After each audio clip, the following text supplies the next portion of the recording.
नमस्कार दोस्तों, इस वीडियो में हम लोग आरआरबी एनटीपीसी में ईडब्ल्यूएस कैटेगरी का कितना रो मार्क्स यदि आप लोग लाते हैं तो आप लोग सेफ हैं और सीबीटी 2 के लिए तैयारी कर सकते हैं। इसके ऊपर में हम लोग बहुत ही अच्छे से चर्चा करेंगे। लेकिन दोस्तों, चर्चा करने से पहले 2-3 महत्वपूर्ण बातों पर ध्यान देना बहुत ज़रूरी है। देखिए दोस्तों, 9 जनवरी 2019 में ईडब्ल्यूएस का आपको नियम आया और 1 मार्च से लेकर के 31 मार्च तक एनटीपीसी का फॉर्म भरा रहा था। ऐसे में बहुत सारे राज्यों में ईडब्ल्यूएस का फॉर्म भराना शुरू भी नहीं हुआ था से इसी कारण से बहुत सारे बच्चों के पास ईडब्ल्यूएस सर्टिफिकेट था नहीं और बहुत सारे बच्चों को ईडब्ल्यूएस के बारे में उतने अच्छे से पता भी नहीं था। ऐसे में जब एनटीपीसी का फॉर्म आया और जब बच्चा फॉर्म फिल कर रहे थे तो वो कैटेगरी में कंफ्यूज हो जा रहे थे कि मैं यूआर से फॉर्म भरूं या ईडब्ल्यूएस से फॉर्म भरूं। अगर मैं ईडब्ल्यूएस से फॉर्म भरता हूं तो मुझे सर्टिफिकेट मांग रहा है।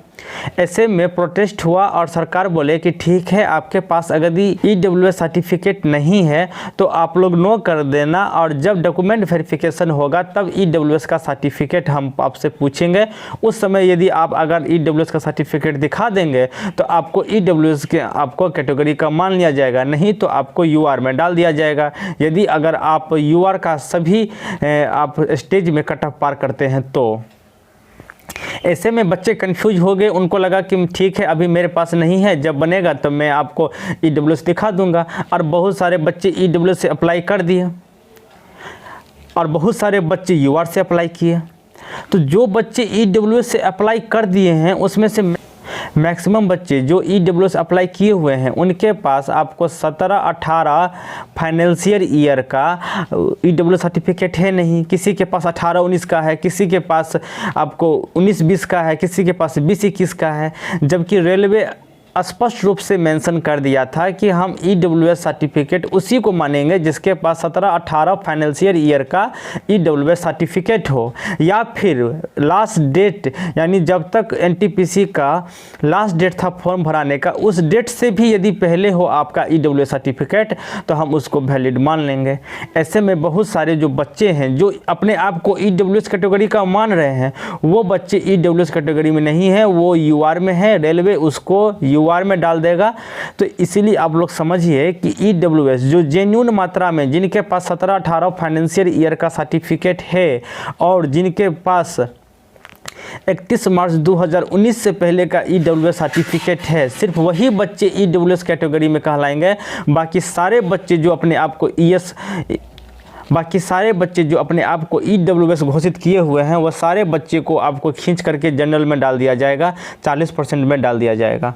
तो ऐसे बच्चे जो हैं वो आपको जनरल में आ जाएंगे, जिसके कारण से जनरल का कट ऑफ आसमान छू जाएगा और आपको ईडब्ल्यूएस का कट ऑफ ये बहुत ही ज़्यादा कम रहेगा। इतना कम रहेगा कि आप लोगों को लगेगा कि एसटी के बराबर है।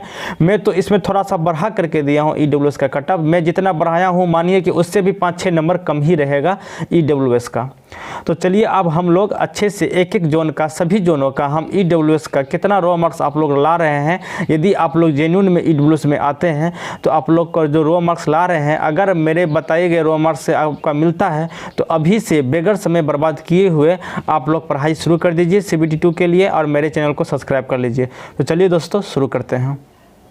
देखिए दोस्तों, यदि आपको आरआरबी अहमदाबाद से अगर 48 से 52 नंबर आ रहा है तो आप लोग जो हैं सेफ हैं, आप लोग सीबीटी 2 के लिए तैयारी कर सकते हैं। अजमेर से यदि आपको 53 से 55 आ रहा है तो आप लोग सेफ हैं। इलाहाबाद में यदि आपको 52 से 55 आ रहा है तो आप लोग सेफ हैं। वहीं बेंगलुरु में यदि आप लोग को 49 से 51 आ रहा है तो आप लोग सेफ हैं और आप लोग सीबीटी 2 के लिए तैयारी कर सकते हैं। देखिए दोस्तों, यदि आरआरबी भोपाल का बात करें तो 50 से 52 नंबर के बीच में यदि अगर आपका रो मार्क्स आ रहा है तो आप लोग सेफ हैं। भुवनेश्वर में आपको 57 से 60 अगर आप नंबर ला रहे हैं तो आप लोग सेफ हैं। बिलासपुर से अगर यदि आप लोग 49 से 52 नंबर ला रहे हैं तो आप लोग सेफ हैं। चंडीगढ़ से यदि आप लोग 60 से 63 नंबर ला रहे हैं तो आप लोग सेफ हैं। आरआरबी चेन्नई से यदि आप लोग 45 से 47 यदि नंबर ला रहे हैं तो आप लोग सीबीटी 2 के लिए तैयारी शुरू कर दीजिए। गोरखपुर में यदि 52 से 54 ला रहे हैं तो सेफ हैं। गुवाहाटी से 40 से 43 नंबर भी यदि आप लोग ला रहे हैं तो सेफ हैं। वहीं जम्मू एंड श्रीनगर से 49 से 51 नंबर ला रहे हैं तो आप लोग सेफ हैं। आरआरबी कोलकाता से यदि आप लोग 52 से 54 नंबर ला रहे हैं तो सेफ़ हैं। मालदा से 56 से 59 नंबर ला रहे हैं तो सेफ़ हैं। आरआरबी मुंबई में 51 से 54 नंबर ला रहे हैं तो आप लोग सेफ़ हैं। आरआरबी मुजफ्फरपुर से यदि आप लोग 53 से 55 नंबर ला रहे हैं तो आप लोग सेफ़ हैं। आरआरबी पटना से आप लोग 58 से 60 नंबर ला रहे हैं तो आप लोग सेफ़ हैं। आरआरबी रांची से यदि आप लोग 51 से 53 नंबर ला रहे हैं तो आप लोग सेफ़ हैं। सिकंदराबाद से यदि आप लोग 59 से 63 नंबर ला रहे हैं तो आप लोग सेफ़ हैं।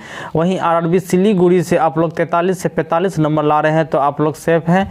आरआरबी तिरुवनंतपुरम से यदि आप लोग मात्र 39 से 42 नंबर ला रहे हैं तो आप लोग सेफ़ हैं। दोस्तों, यदि आप लोग भी चाहते हैं कि मुझे EWS से UR में नहीं डाला जाए तो आप लोग कमेंट में ये बताइए कि आपका जो EWS सर्टिफिकेट है वो कौन से आपको फाइनेंशियल ईयर का है, ताकि मैं इसको एक बार अच्छे से जान सकूं और इसके लिए मैं ट्विटर कैंपेन चला सकूं और गवर्नमेंट के खिलाफ प्रोटेस्ट कर सकूं।